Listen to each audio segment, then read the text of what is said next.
주님께서 가르쳐 주신 기도를 함께 드리시겠습니다. 하늘에 계신 우리 아버지여, 이름이 거룩히 여김을 받으시오며 나라가 임하시오며 뜻이 하늘에서 이루어진 것 같이 땅에서도 이루어지이다. 오늘 우리에게 일용할 양식을 주시옵고 우리가 우리에게 죄 지은 자를 사하여 준 것 같이 우리 죄를 사하여 주시옵고 우리를 시험에 들게 하지 마시옵고 다만 악에서 구하시옵소서. 나라와 권세와 영광이 아버지께 영원히 있사옵나이다. 아멘. 하나님 아버지, 오늘 또 변함없는 사랑으로 예배의 자리로 인도하여 주시니 감사를 드립니다. 기도하는 이 시간 우리를 만나 주시옵고 우리에게 새 힘으로 더하여 주시옵소서. 이 시간 연약하고 지쳐있는 우리의 마음을 붙드사 성령 충만함을 허락하여 주옵소서. 십자가의 보혈로 우리의 죄를 씻어 주옵시고 우리의 상한 심령이 회복되게 하여 주옵소서. 육신의 연약한 질병으로부터 치유되게 하여 주옵소서. 오늘 또 주님이 주시는 은혜와 능력으로 살아가는 승리하는 한날이 되게 하여 주시옵소서. 주님 앞에 나올 때 귀한 예물 준비하며 드립니다. 드린 1,000번째를 주님 받아 주시옵소서. 간절한 기도의 제목과 간구를 들어 주시옵소서. 예수님 이름으로 기도합니다. 아멘. 찬송가 218장입니다. 찬송가 218장입니다. 내 맘과 정성을 다하여서. 찬송가 218장입니다. 내 맘과 정성을 다하여서 주 너의 하나님을 사랑하라. 내 몸을 아끼고 사랑하되 형제와 이웃을 사랑하라. 주께서 우리에게 명하시니 그 명령 따라서 살아가리. 널 미워 해치는 원수라도 언제나 너 그렇게 사랑하라. 널 핍박하는 자 위에서도 진실한 마음으로 복음이라. 주께서 우리에게 명하시니 그 명령 따라서 살아가리. 나 항상 주님을 멀리하고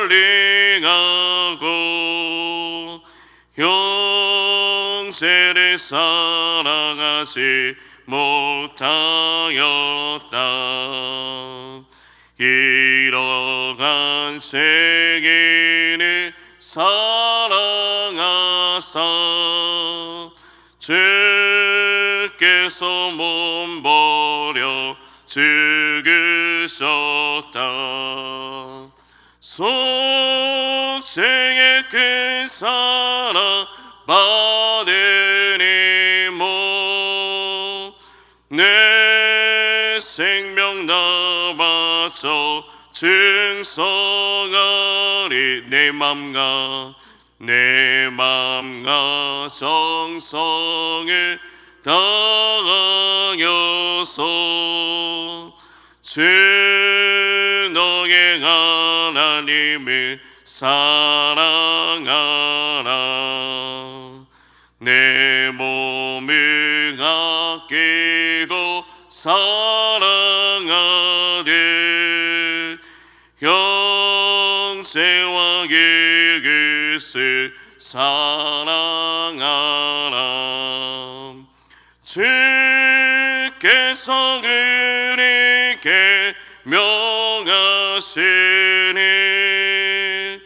그 명령 따라서 살아가리.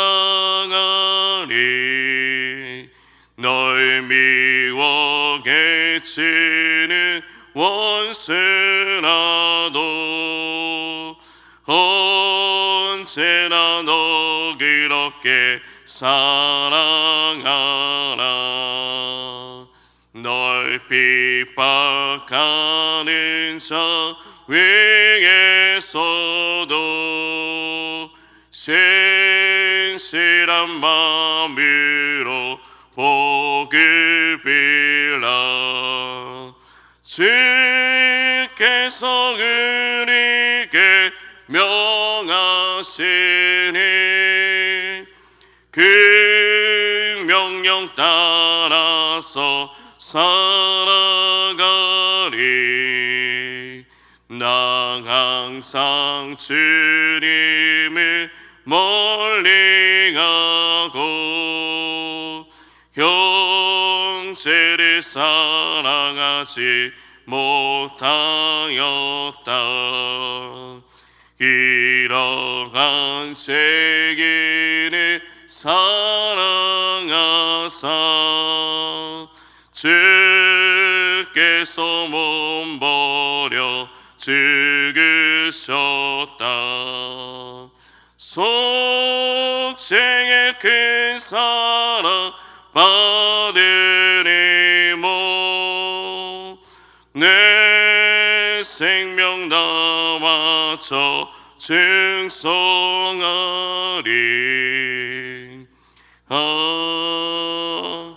아멘. 하나님의 말씀은 누가복음 10장 30절에서 35절 말씀입니다. 누가복음 10장 30절에서 35절 말씀, 신약성경 111면입니다.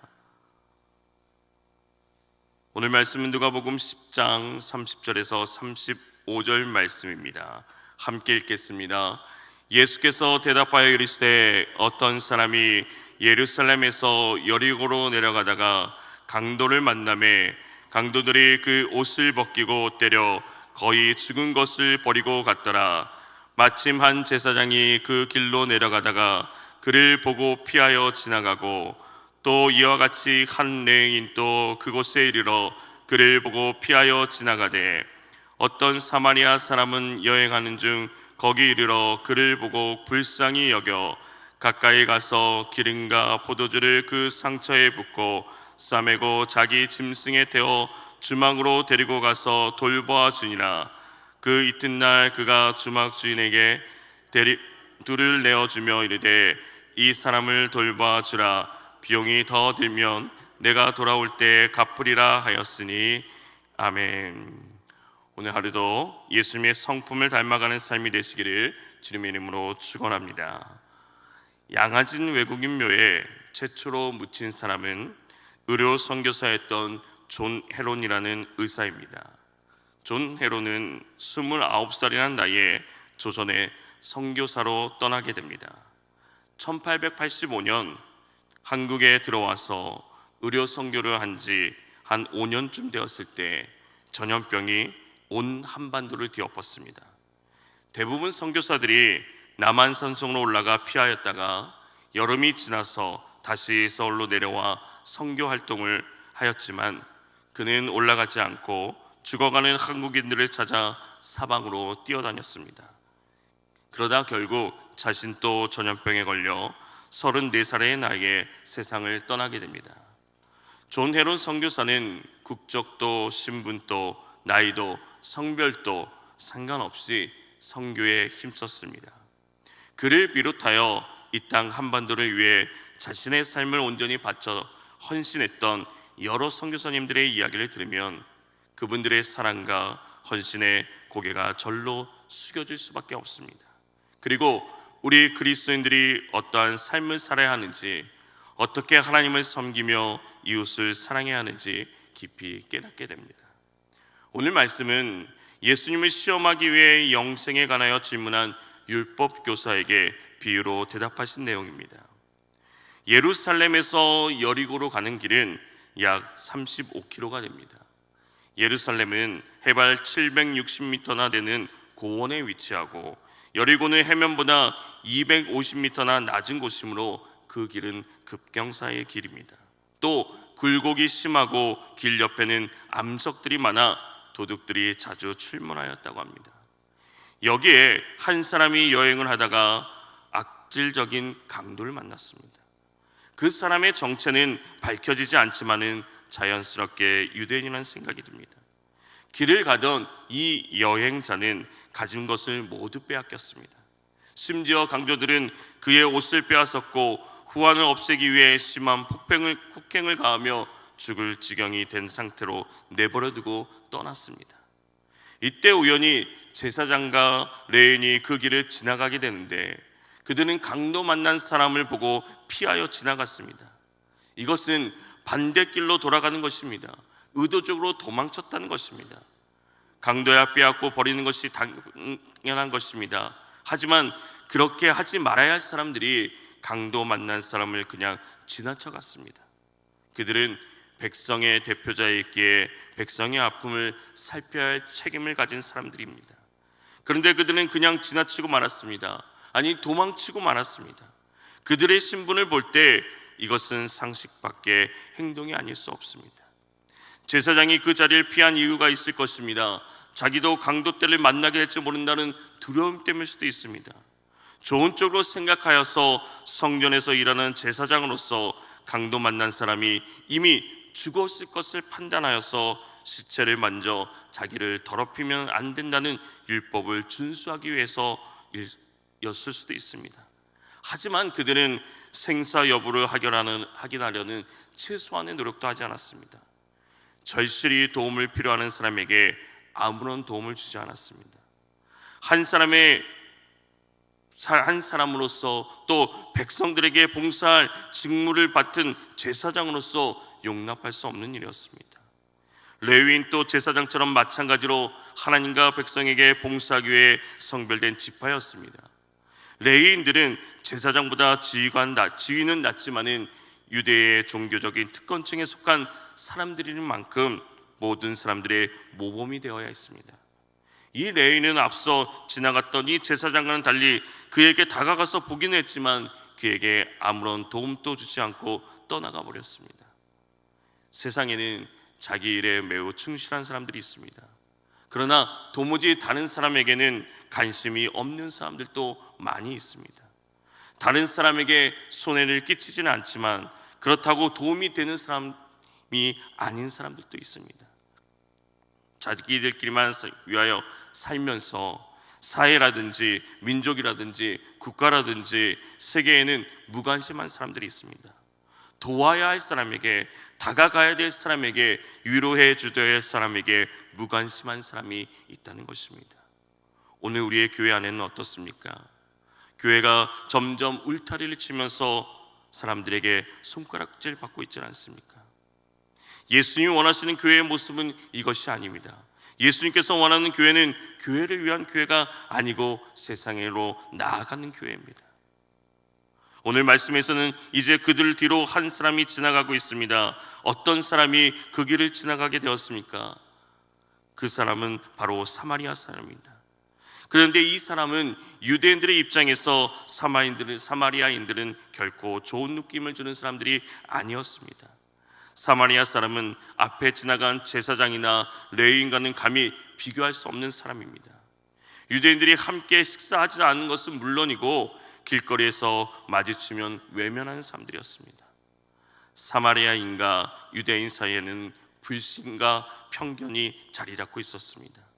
이 사마리아인은 이스라엘의 포로기에 남은 백성과 그곳에 이주해 있던 이방인들과 결혼하여서 혼혈 자손으로 유대인들이 멸시하고 미워하는 사람들이었습니다. 그들은 예루살렘 성전에도 올라가지 못하여서 그림 신산에 별도로 신단을 설치하고 그곳에서 예배를 드렸습니다.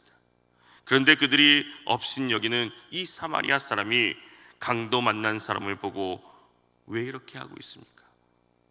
그는 불쌍히 여겼다는 것입니다. 그에게 깊은 동정심을 가지게 됐다는 것입니다. 여기서 우리가 한 가지 기억해야 되는 것입니다. 유대인에게 있어서 많은 상처를 받았던 사마리아인이 강도 만난 상처받는 사람을 도와주었다는 것입니다. 어려운 일을 겪어본 사람이 어려운 일을 당하는 사람의 마음을 알고 도와줄 수 있는 것입니다. 함께 아파해주고 함께 위로해줄 수 있는 것입니다. 불쌍히 여겼다는 것은 바로 예수님의 마음입니다. 한 나병 환자가 예수님께 와서 무릎 꿇고 간절히 간구했을 때 예수님은 그를 불쌍히 여기시며 손을 내미시고 그에게 이르시사 내가 원하노니 깨끗함을 받으라고 말씀하셨습니다. 목자 없는 양 같은 사람들을 바라보면서 불쌍히 여기셨다고 말씀하고 있습니다. 그 외에도 수많은 경우에 예수님은 사람들을 불쌍히 여기사 그들의 간청에 간절히 답하셨습니다. 여기에서 우리는 매우 중요한 사실 한 가지를 알 수 있습니다. 그것은 우리가 어떠한 신분에도 어떠한 것도 아무 상관없이 이 사마리아인은 그에게 다가갔다는 것입니다. 그저 아픔을 당한 자를 보고 측은한 마음을 가졌다는 것입니다. 그는 이제 자신이 가지고 있는 것으로 구체적인 행동을 하고 있습니다. 불쌍히 여기는 마음으로 끝난 것이 아니라 다가가서 기름과 포도주를 그 상처에 붓고 싸매어 주었습니다. 먼저 그는 응급처치를 하였고, 그 당시에 기름과 포도주는 상처를 치료한 치료제로 널리 사용되었기 때문에 그것을 가지고 통증을 완화시켜주고 살균 역할을 했던 포도주를 부어서 치료하는 데 도움을 주었습니다. 그리고 탈진한 이 환자를 자신의 그 짐승에 태워서 여관까지 데려온 이 사마리아인은 그 주인에게 간절히 부탁하고 있습니다. 돌봐달라는 것입니다. 돌봐달라는 것은 이 끝까지 책임을 지겠다는 것입니다. 그는 새벽에 일찍 떠나야 할 만큼 바쁜 사람이었지만 도움이 절실히 요청되는 사람을 위하여 자신의 바쁜 시간과 물질을 희생했던 것입니다. 그는 2데나리온을 주막 주인에게 주면서 이 사람을 돌봐달라고 부탁하면서 돈이 더 들면 돌아와서 갚겠다고 말하고 있습니다. 이 2데나리온은 그 당시 2개월 동안 숙박비에 해당되는 그런 금액이었습니다. 우리가 여기서 중요한 사실을 알 수 있는 것은 주막 주인에게 부탁한 것입니다. 물론 돈을 주면서 부탁한 것입니다. 그러나 끝까지 자기의 것을 희생하면서 부탁하였다는 것입니다. 선행을 위한 동참을 건면하는 것을 볼 수 있습니다.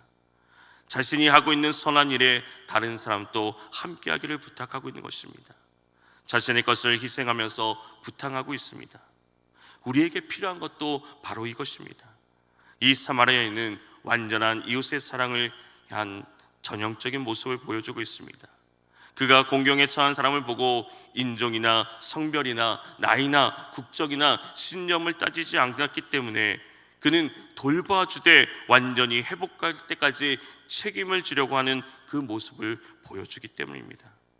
오늘 우리의 이웃의 사랑을 이 사마리아인과 비교한다면 너무나도 큰 대조를 이룰 것입니다. 이웃 사랑에는 마음과 물질과 수고와 노력과 시간과 관심이 요구되기 때문입니다. 우리가 남의 것, 공공의 소유 것을 가지고 선한 일을 하자고 외쳐도 막상 내 것을 가지고 하자고 하면 인색해할 때가 있습니다. 우리에게 있는 것은 작은 것을 희생하는 것입니다. 우리는 엄청난 것을 손해볼까 봐 마음까지 닫고 있을 때가 있습니다. 하나님의 선하심을 믿지 못할 때가 있습니다. 하나님께서 갚아주신다는 것을 믿고 나아가야 되는 것입니다. 진정한 사랑은 일시적인 충동의 동기에 의해서 행해지는 것이 아니라 끝까지 완전하게 책임을 지겠다는 그 마음으로 행해지는 것입니다. 인종이나 성별이나 나이나 국적을 가리지 않고 위로하고 베푸는 것입니다. 그렇게 할 때 우리를 사랑하시되 끝까지 사랑하신 예수님의 온전한 사랑을 조금이나마 실천할 수 있게 되는 것입니다. 마음을 열고 손을 펴는 사람들이 되시기를 주님의 이름으로 소망합니다. 사랑하는 성도 여러분, 친히 십자가를 지신 예수님은 우리에게도 자기 십자가를 지고 따르는 제자가 되라고 말씀하십니다. 예수님의 인간의 구원을 위한 십자가를 지셨습니다. 우리는 사명의 십자가를 져야 되는 것입니다. 우리 자신의 삶에서 예수님을 따라 작은 실천을 쌓아가야 되는 것입니다. 이것은 자신의 구원을 이루기 위한 적선이 아닙니다. 이것은 십자가의 은혜로 구원받은 사람들이 살아가는 방법인 것입니다. 예수님의 성품 긍휼은 다른 사람의 상처를 낫게 하는데 필요하면 무엇이든지 내어주는 것을 말합니다. 우리는 나와 전혀 이해관계가 없는 자에 대해서는 그의 불행을 보고서도 지나치게 읽습니다. 오히려 자신에게 조금이라도 불이익이 미치진 않을까 전전긍긍하는 오늘 이 시대의 모습을 보면 예수님의 이와 같은 교훈은 누구나 선뜻 실천하기가 어려울지 모릅니다. 현대사회도 마치 예루살렘에서 여리고로 내려가다가 강도 만난 사람처럼 상처와 고통으로 얼룩진 사람들이 많이 있습니다. 이러한 때에 우리는 신분이나 국적이나 나이나 인종이나 성벽을 따지고 도와주는 것이 아니라 그들의 참 이웃이 되어서 그들의 상처를 치료해주는 자들이 되어야 되는 것입니다. 그러기에 오늘 또 그리스도의 성품 긍휼을 닮아가기 위해서 노력하는 저와 여러분이 되시기를 주님의 이름으로 축원합니다. 하나님 아버지, 오늘 하루도 주님이 베풀어 주신 은혜와 사랑을 생각합니다.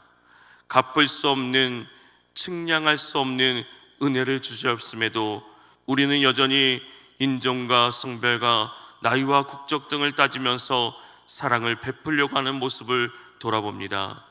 엄청난 것을 손해볼까봐 마음까지 닫고 있지 않는지요. 주여, 작은 것을 베풀 수 있는 사랑이 오늘 우리의 삶 가운데 행해지게 하여 주시옵소서. 하나님께서 채워주시고 갚아주시는 믿음으로 살아가게 하옵소서. 그리스도의 성품 긍휼을 깨달아 알기를 원합니다. 주님의 은혜를 구하며 나가는 이 시간 은혜를 더하여 주시옵소서. 간절히 기도하며 나갈 때 주님께서 들으시고 응답하시고 역사하여 주시옵소서. 오늘도 하나님이 주시는 능력으로 살아갈 수 있도록 주여 함께하여 주시옵소서. 예수님의 이름으로 기도합니다. 아멘. 오늘 들은 말씀을 생각하면서 오늘 우리가 가진 것을 베풀고 위로하며 살아가게 하옵소서. 또 우리의 교회가 구원의 은혜를 기억하며 사랑을 전하게 하옵소서. 또 이 땅이 차별 없이 평등하게 살아가게 하옵소서. 우리 이 시간 주님의 이름을 간절히 부르며 기도하며 나아가겠습니다. 주여!